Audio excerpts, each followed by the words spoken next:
Hello guys, ayan. So, meron tayong pangalawang order para bukas. Okay? Ayan. So, kanina, ito yung binidyohan natin kanina. Okay, ito yung 8,500 na package. Okay, customer ito. Order customer from Bukana. Okay, this time, meron tayong order para bukas. Customer from Talomo, Davao City. Yan, yung order niya po is yung 9,500 na package. Sa 9,500 na package, ito yung makukuha ng customer natin. Yung outdoor extender na kasama dyan is yung Compass EW73. Ayan, 73 po. Okay, yan, ito po itsura niyan. Okay, kasali sa package yung dalawang tig 10 meters na Cat 6 LAN cable. Ayan, so, and then yung isang 10 meters na Cat 6 LAN cable, yan, ito yun. Ayan, so ginamit natin for testing. Yan.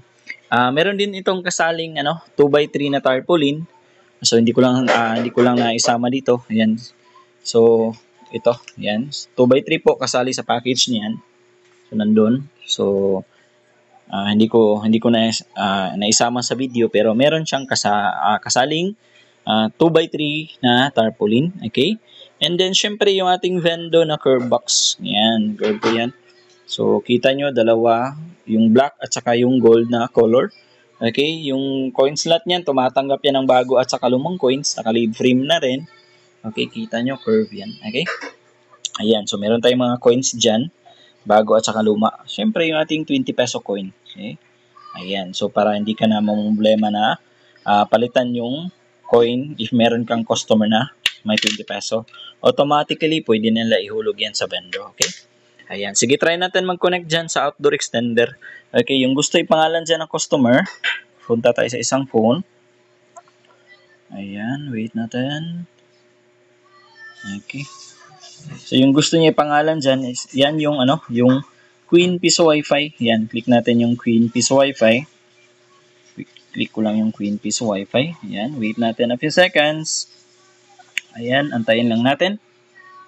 Okay, ayan. So, magpa-pop up yan sa customer portal. Click again natin yung window rates.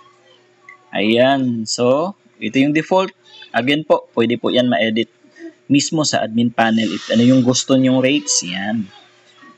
Okay, ayan. So, again po, kapag maghulog na ng coins, ayan, dapat i-click muna natin yung insert coin button. Kasi kapag hindi naghulog kapag hindi natin clinic yung insert coin, so naghulog tayo.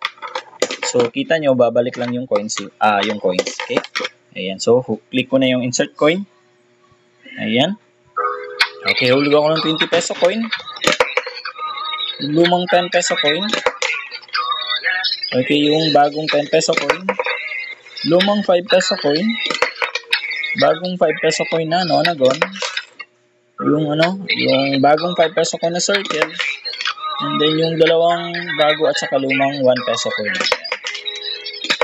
So, kita nyo dito, dapat 57 yan. So, tama yung pagbasa ng coins slot. Click natin yung done.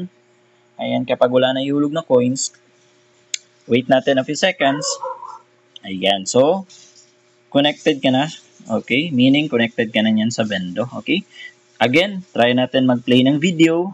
Punta tayo sa PureTuber. Ayan, para makita ng customer natin at makita nyo rin na gumagana yung Vendo natin. Okay? Walang problema. Okay? Ayan, wait natin. Okay, play tayo ng isang video. Hanap tayo ng video.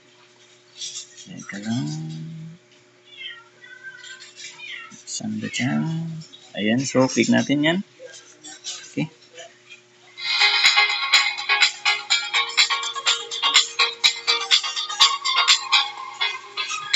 Ayan, so kita nyo, nag-play yung video. Ayan, sige, hanap ko ulit tayo ng isa. Click natin yan.